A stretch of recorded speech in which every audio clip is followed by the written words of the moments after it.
pues vamos, como corresponde a una charla sobre envejecimiento que toca al final de la mañana. Y bueno, teniendo en cuenta que yo creo que ha sido una mañana realmente densa y también que para tener un poco de debate o de preguntas pues andamos un poco limitado de tiempo, voy a intentar resumir bastante la presentación y me centraré un poco en los puntos que me parecen más importantes.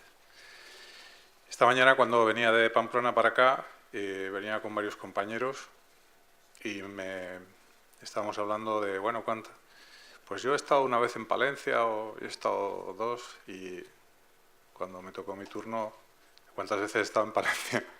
Pues no sé si habré estado 200 veces en Palencia, pero seguramente. Con esto quiero decir que me siento aquí como en mi casa, que estoy muy honrado de estar y de contribuir a que estas jornadas pues sean un éxito como realmente lo están siendo.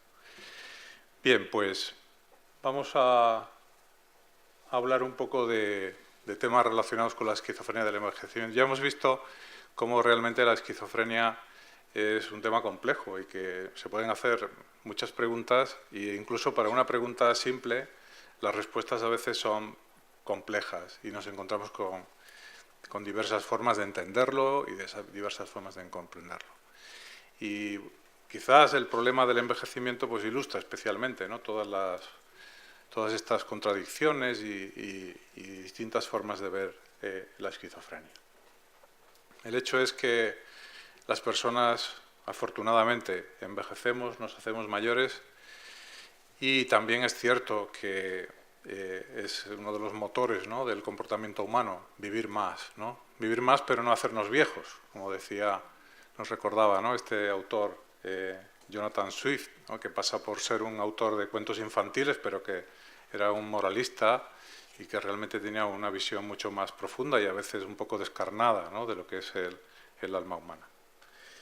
Bien, el hecho es que realmente este afán del hombre, ¿no?, por vivir más, pues ha hecho que realmente cada vez haya más personas mayores, y evidentemente si hay más personas mayores cada vez habrá también más personas mayores con enfermedad mental. De hecho, en los países desarrollados pues hay estimaciones, ¿no?, de que llegará un momento que efectivamente habrá más personas mayores con problemas de salud mental que personas jóvenes. Y por supuesto, pues un número de estas personas tendrá una esquizofrenia. Quizás cabe señalar que este problema de la esquizofrenia tardía ha sido siempre un problema que por una parte ha despertado un gran interés, sobre todo desde un punto de vista teórico, pero que ha sido un problema realmente dejado de la mano.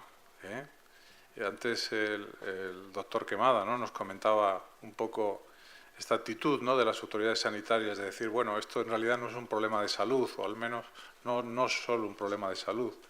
Pues realmente hay esa tendencia a ir dejando de lado un poco este problema de la esquizofrenia tardía.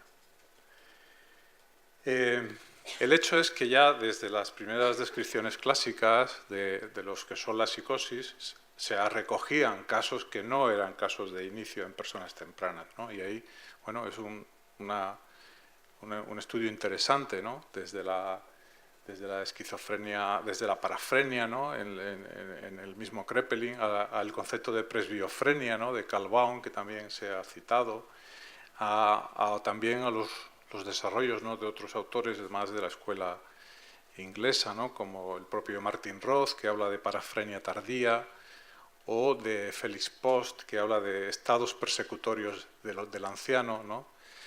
O sea que realmente siempre ha existido esta conciencia, ¿no?, de que hay una serie de trastornos psicóticos persistentes con predominio de sintomatología paranoide que aparecen en personas mayores. Pero la verdad es que no se ha sabido muy bien nunca qué hacer con estos cuadros. Y de hecho las clasificaciones realmente han abdicado. Todavía la CIE 9 recogía el término parafrenia, pero ya en las formas más modernas, bueno, pues se ha renunciado, ¿no?, a poner una fecha de inicio como un elemento interesante a tener en cuenta en la esquizofrenia, y realmente tampoco se hace un esfuerzo, ¿no?, de definir si las formas más tardías tienen algunas diferencias relevantes clínicamente como para construir una entidad diagnóstica. O sea que el clínico, ¿no?, de alguna forma se enfrenta a estos problemas, que son problemas clínicos importantes, sin tener una salvaguarda, ¿no?, desde el punto de vista de lo que se dice más oficialmente. El hecho concreto es que, como ya decía antes, y cuando se hacen estudios, se ve como un determinado número de casos de lo que entraría en el concepto de esquizofrenia aparecen en la edad tardía, y también como, y este es también un rasgo interesante por oposición a lo que pasa en personas más jóvenes, hay un mayor número de mujeres, de forma que balancea, ¿no?, ese inicio más juvenil, más frecuente en personas jóvenes. Esto se ve tanto cuando se hacen estudios epidemiológicos como cuando se hacen estudios de prevalencia tratada, es decir, personas que contactan por primera vez con los servicios de atención por motivo de una psicosis. También se observa cómo realmente tras el primer pico en la juventud, pues hay un segundo pico más tardío que corresponde precisamente a todos estos trastornos psicóticos de inicio más avanzado y, como digo, con este mayor predominio de mujeres en la segunda fase. De todas formas, los estudios epidemiológicos clásicos pues no han capturado muy bien la problemática de la esquizofrenia tardía. De hecho, el ECA y otros grandes estudios epidemiológicos lo que constatan es un bajón muy importante en la prevalencia de esquizofrenia, ¿no?, hasta el punto de preguntarnos qué pasa realmente cuando las personas con esquizofrenia que han empezado de jóvenes van haciéndose mayores, ¿no?, porque en razón de estos estudios pues cabría pensar que han desaparecido. Ya vemos, por lo tanto, que la problemática de la esquizofrenia en las personas mayores se distingue pues dos poblaciones muy importantes, ¿no? Por una parte, las personas jóvenes que envejecen con el trastorno, y por otra parte, las personas que lo han desarrollado a una edad más avanzada. Y son pues poblaciones realmente que tienen características distintas. Bueno, lo que puede ocurrir es que realmente haya una mayor mortalidad, ¿no?, que justifique el que no se capturen en los estudios esta población de personas mayores con esquizofrenia. Y lo que vemos es que a pesar de que efectivamente las personas con esquizofrenia tienen una mayor mortalidad que el resto de la población, a expensas de una salud física más deteriorada, como ahora comentaremos, pero también es cierto que la longevidad de las personas con esquizofrenia ha ido aumentando de forma consistente, de forma que ahora no es raro que veamos personas con esquizofrenia que puedan tener 70 o incluso más años. O sea que realmente algo más debe pasar. Probablemente hay algo en los estudios epidemiológicos que no terminan de captar esta población, porque esa mortalidad aumentada no justifica la disminución de cifras. O sea que probablemente son pacientes que no son detectados, que no participan en las encuestas, que no están en contacto con los servicios de salud, por supuesto especializados, pero probablemente tampoco en atención primaria, o incluso a lo mejor son personas que han mejorado, ¿no? Sería otra posibilidad que al menos se podría tener en cuenta. De hecho, cuando uno analiza los cambios de la población institucionalizada, pues ya se ve, ¿no?, que ha habido una tendencia. El doctor Quemada nos hablaba de esta circunstancia que se plantea en su hospital, pero realmente este no es un fenómeno nuevo. Llevamos muchos años, décadas, en que se ha ido produciendo una transferencia de personas mayores con enfermedad mental de los hospitales psiquiátricos a centros residenciales, dentro de lo que se ha denominado en términos generales el fenómeno de desinstitucionalización. Aunque, como luego veremos, no está muy claro si esta desinstitucionalización favorece o no a las personas mayores con esquizofrenia. En cualquier caso, haciendo una extrapolación de lo que se conoce y de lo que se publica en la literatura, el número de personas mayores con esquizofrenia en España es ya importante, pero sobre todo teniendo en cuenta la evolución de la población española en las próximas décadas, este número va a ser realmente importante. Bien, bueno, pues entonces nos planteamos una serie de cuestiones, ¿no?, que tienen que ver tanto con qué pasa con la cognición. Ya hemos visto que las personas con esquizofrenia tienen un deterioro cognitivo. Por otra parte, el envejecimiento también condiciona un deterioro cognitivo y supone un factor de riesgo, ¿no?, para la aparición de demencia. Por lo tanto, una pregunta interesante sería cuál es la relación, ¿no?, entre esquizofrenia, cognición, envejecimiento y las formas clásicas de demencia. Eso en sí ya es un problema realmente interesante, pero también podemos hablar de lo que ocurre con el funcionamiento social y afectivo y la vivencia de uno mismo, o con factores de protección y riesgo, ¿no? Por ejemplo, si hay formas de psicosis tardías y pensamos que la esquizofrenia es una enfermedad del neurodesarrollo, ¿qué es lo que ha protegido a estas personas para que la enfermedad no aparezca hasta tan tarde, ¿no? Y por contra, ¿qué factores de riesgo hay para que, si le han protegido hasta entonces, dejen de aparecer y aparezca la enfermedad? Y, por supuesto, también un poco lo que pasa con la salud física, ¿no?, que ya hemos visto que hay una mortalidad muy importante y también es un aspecto a tener en cuenta. Bueno, vamos a ir viendo. Bueno, este es un poco el esquema, por lo tanto, que vamos a seguir. Es el esquema del grupo de trabajo de esquizofrenia tardía, que publicó en el año 2000, lo lideró Howard del Institute of Psychiatry de Londres, y en el que distinguieron, por una parte, dentro de la esquizofrenia, las formas de inicio temprano, que al envejecer darían esta población, que en la literatura anglosajona, sobre todo inglesa propiamente, les llaman graduates, los graduados, es decir, las personas que han envejecido en los hospitales. Unas formas de inicio tardío, entre 40 y 60 años, que serían realmente formas de esquizofrenia, pero que por alguna razón no han hecho lo que la mayoría de los casos, ¿no?, que es debutar antes. Unas formas que serían trastornos de tipo esquizofrénico, o sea, trastornos psicóticos en general, de inicio muy tardío, a partir de los 60 años, en los que probablemente ya aparecen factores de tipo orgánico cerebral más marcado, y en ese sentido podrían ser más una especie de fenocopia, ¿no?, es decir, con síntomas del mismo estilo, pero que en realidad tienen otro origen.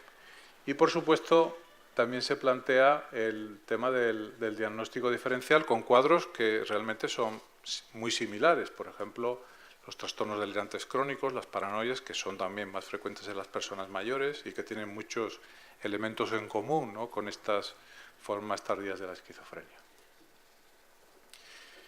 Muy bien, bueno, pues vamos a ir viendo algunos aspectos concretos y, bueno, intentaremos terminar en hora para pasar a la sesión de la tarde luego.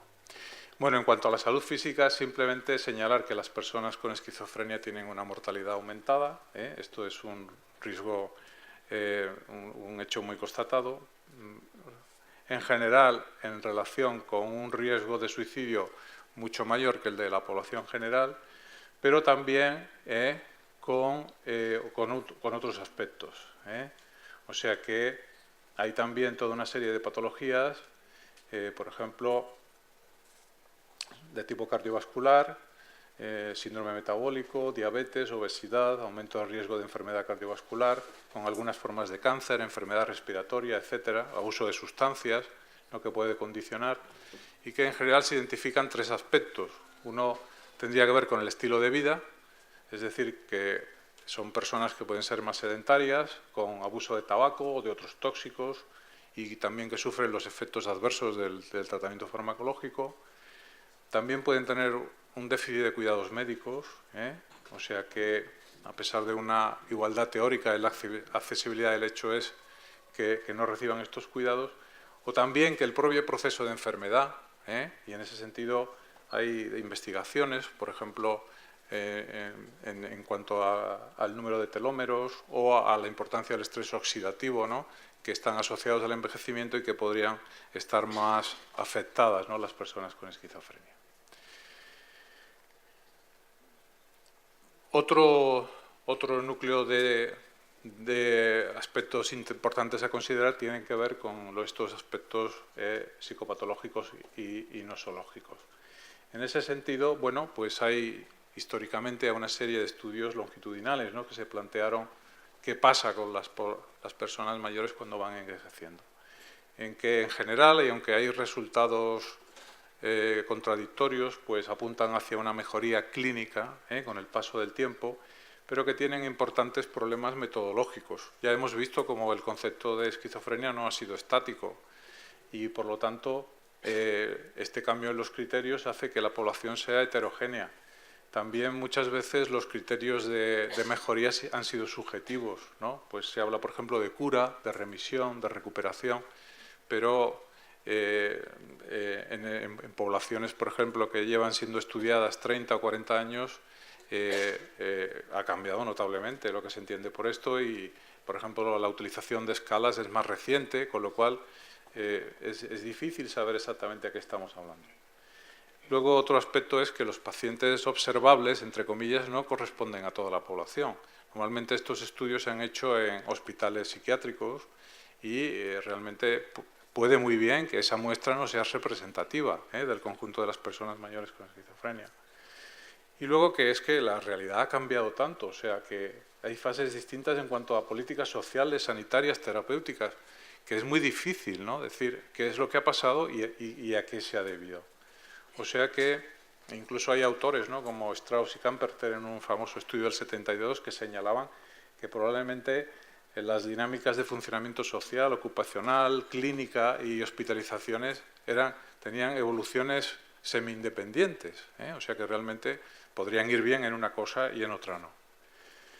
Pero bien, en conjunto, la evolución a largo plazo de la esquizofrenia temprana señala que hay una tendencia a la reducción en los síntomas positivos y una ligera persistencia o aumento de los negativos, que los subtipos clásicos se difuminan y acaban convergiendo en una vía común, que el deterioro se establece en los primeros años de evolución y realmente luego se mantiene estable, o sea que la mayoría estarían en fases de estadios defectuales de leves, que hay menor frecuencia de crisis agudas y que hay una mayor relevancia de la sintomatología afectiva. Esto es importante, ¿no?, porque muchas veces al tratar la esquizofrenia nos centramos, ¿no?, en los síntomas más aparatosos, ¿no?, delirios, alucinaciones, trastornos del pensamiento, pero ignoramos muchas veces que estos pacientes tienen una patología afectiva muy importante,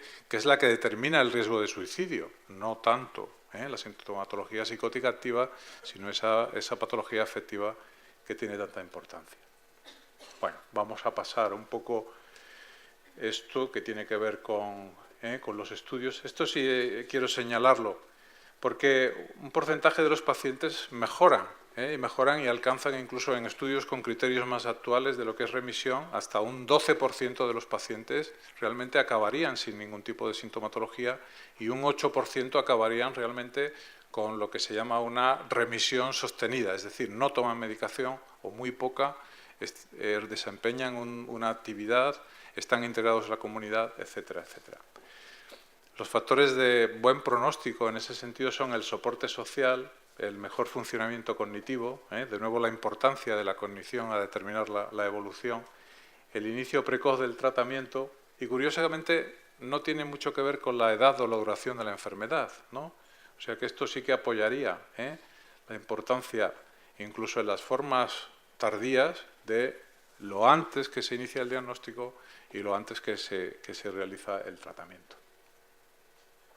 Bien, esto son estudios, ¿no?, que demuestran esta estabilidad en el funcionamiento cognitivo, que tiene que ver también con esto que comentábamos antes de la evolución a demencia. Esto, por ejemplo, son poblaciones de sujetos de personas sin enfermedad mental y sujetos con esquizofrenia, y lo que se observa es el ritmo del deterioro cognitivo. Se ve que son líneas paralelas. Esto sería la población normal, esta sería la población con esquizofrenia. O sea que la población con esquizofrenia tiene un rendimiento cognitivo menor, pero el ritmo es similar. Es decir, que en sí misma la esquizofrenia parece que no comporta un riesgo añadido a tener un deterioro cognitivo mayor que el de las personas que no lo tienen. Este es un estudio también muy interesante en el que se comparan formas de inicio temprano, formas de inicio tardío y personas con enfermedad de Alzheimer. Y vemos cómo los patrones de deterioro cognitivo son similares entre las personas de inicio más temprano y más tardío, y que se diferencian claramente de la enfermedad de Alzheimer, que está en azul.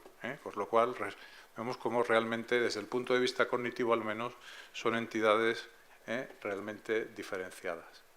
Bueno, estos son varios estudios que todos comentan y avalan un poco este tipo de resultado. Por lo tanto, podríamos decir que no hay una evidencia de un deterioro mayor y que el tipo de deterioro y la frecuencia de cambios es similar dentro del patrón típico de la esquizofrenia, pero que no hay un ritmo más acelerado que el de las personas mayores. Bueno. Bien. Vamos entonces a pasar a la relación entre demencia y esquizofrenia.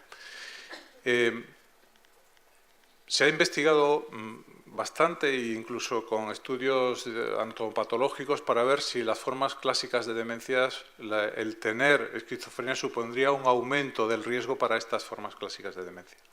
Y realmente no hay estudios, no hay resultados concluyentes. No parece que la esquizofrenia confiera un riesgo superior a tener ninguna de las formas clásicas de demencia. Lo que sí parece que ocurre es que algunas de las personas con esquizofrenia evolucionan hacia una forma de demencia que podría ser específica de la propia esquizofrenia, en la cual no se sabe muy bien a qué corresponde, y que su forma cognitiva correspondería más a una demencia del tipo frontotemporal, es decir, con una alteración ejecutiva importante de las funciones ejecutivas, pero sin que realmente tampoco acabara encajando dentro de lo que se conoce como demencia frontotemporal. Bien. Otra dimensión importante que tiene que ver con el envejecimiento de la esquizofrenia son los aspectos sociales. Bueno, aquí me refiero a este término de la literatura de los graduados y cómo se refería a esta población que envejecía en los hospitales psiquiátricos, y que esta edición del Tratado de Oxford consideraba ya el término inútil, ¿no? Porque realmente ya no existía esta población. Bueno, efectivamente, como tal término, pues puede no ser relevante, pero eso no quiere decir que los pacientes no existan. Lo que quiere decir es que realmente probablemente están en otro sitio.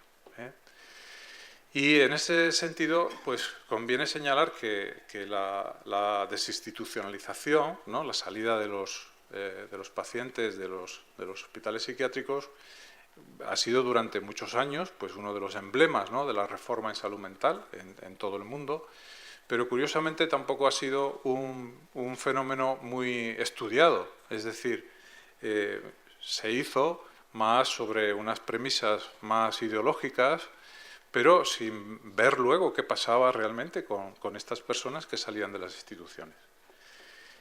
Y cuando se ha analizado, pues bien, se ve que puede hacerse, es decir, que realmente el hospital psiquiátrico no tiene por qué ser la única forma de afrontar la enfermedad mental, ni mucho menos. También se ve que las personas mayores que realmente han vivido siempre en un hospital psiquiátrico tienen dificultades para adaptarse a la vida fuera del hospital psiquiátrico, y también que realmente los estudios sobre desinstitucionalización lo han hecho personas que tenían un gran interés en que la desinstitucionalización funcionara, que es la típica situación en la que el experimento modifica la realidad, ¿no? Lo cual, bueno, pues es algo que tampoco debe sorprendernos, ocurre habitualmente, pero que también debemos tener en cuenta. Y por lo tanto, bueno, pues hay un gran número de personas mayores, ¿no? que han tenido una enfermedad mental grave y que en este momento, pues, en la medida en que los ya no envejecen en el hospital psiquiátrico, pues lo hacen en una serie de recursos muy variados, distintos, y que sin que se sepa muy bien, ¿no? dónde están, y por lo tanto tampoco es difícil, ¿no? También es difícil hacer con ellos estudios o investigación de realmente cuáles son sus situaciones. Lo que sí está claro es que es unas personas a los que el tener tenido esta enfermedad pues les ha marcado su vida, ha condicionado su vida y ha hecho que, bueno, pues que en términos de familia, de trabajo, de bienes, de pensiones, de toda una serie de aspectos, pues tienen unas peculiaridades que considerar. También son personas que tienen una salud física deteriorada y que, aunque realmente la sintomatología se haga más benigna, pero sigue existiendo tanto un deterioro cognitivo como una presencia de una serie de síntomas patológicos. Por lo tanto, son personas que entran en la vejez en una situación de especial vulnerabilidad y a la que no, desde mi punto de vista, no se les puede transferir automáticamente a una residencia de ancianos, que es lo que ha ocurrido en muchísimas ocasiones, ¿no? Y lo que ocurre es este hecho dramático, es decir, vamos a desinstitucionalizar, y lo que se hace es pasarles de una institución a otra, normalmente a unas instituciones que no son instituciones sanitarias, por lo tanto también carecen, ¿no?, de personal especializado, de personal formado, y yo esto lo he visto personalmente, acaban en unidades de personas con demencia, con enfermedad de Alzheimer, en la cual hay pues una unidad de 20 personas, pues 15 con enfermedad de Alzheimer y 3 personas con esquizofrenia y 2 con un trastorno bipolar. Y dice, bueno, pero estas personas, ¿qué pintan aquí? Si realmente, o sea, este tipo de situaciones dramáticas, ¿no?, pues corresponden, ¿no?, a que, bueno, pues son personas ignoradas, tanto por servicios públicos como los investigadores. Ya veis que esta moda, ¿no?, que me parece interesante porque ya veis que la evolución depende de eso, ¿no?, de unidades de nuevos episodios, ¿no? Y yo me preguntaría, ¿y qué pasa con los últimos episodios, no? No hay unidades de últimos episodios. Pues los pacientes están ahí. Son sujetos, ¿no?, de disputa entre servicios unitarios. Disputa a la inversa, porque nadie los quiere. O sea, no es que se peleen por ellos, es que se peleen porque se los lleve el otro. Y tienen un destino azaroso, porque ahora ya no depende incluso de comunidades autónomas, depende de ciudades, de sitios, ¿no?, hasta de áreas sanitarias, donde en unos casos les atiende el psiquiatra, va del centro de salud mental a verlos, en otros no, es el médico de atención primaria, unas residencias tienen personal sanitario, otros no tienen. Bueno, realmente acaba siendo muy pintoresco, y bueno, pues terminan muchos en la calle, en cualquiera que vaya a una ciudad ve personas mayores probablemente con esta enfermedad o en muchos sitios. Bien, pues voy a ya terminar simplemente recordando que también últimamente se han hecho algunos estudios, ¿no?, sobre si es posible esto que se llama en la literatura anglosajona envejecimiento exitoso en la esquizofrenia. Y realmente parece que sí, en la medida en que, bueno, esta mejoría, curiosamente, dentro de estas variables cognitivas que permanecen igual a lo largo del envejecimiento, hay una que sí mejora y es la que se identifica con la cognición social. Es decir, la socialización de estas personas mejora claramente, lo cual abre las puertas, ¿no?, a una integración comunitaria mucho más efectiva, ¿no?, que esta de llevarles a una residencia para personas con demencia.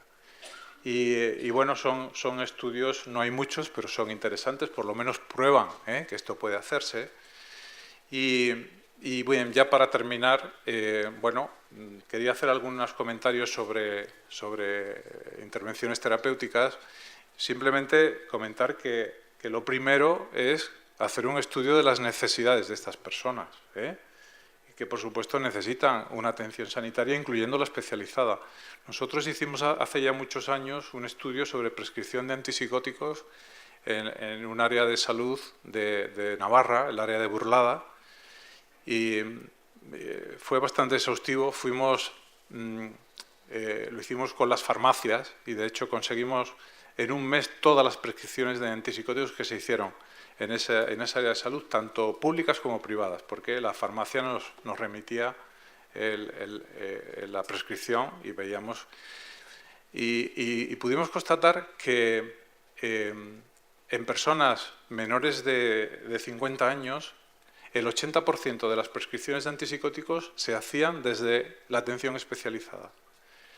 Y en mayores de 50 años era la inversa. O sea, era el médico de atención primaria el que hacía las prescripciones de antipsicóticos. Y no solo porque trataba las demencias, lo cual también nos mete en otro área muy interesante, si las demencias o no debe tratarlas el psiquiatra.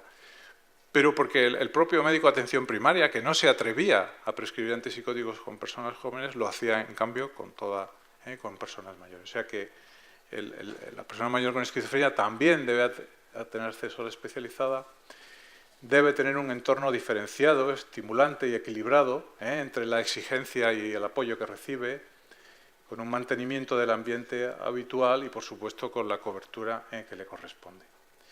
Y luego el uso de antipsicóticos en personas mayores pues tiene, lógicamente, que tener en cuenta que es una población frágil, en cual, bueno, estos son estudios, ¿no?, de correlación entre edad y disquinesia tardía. Evidentemente, la edad favorece la aparición de estos trastornos. Y destacar que los antipsicóticos deben usarse con moderación.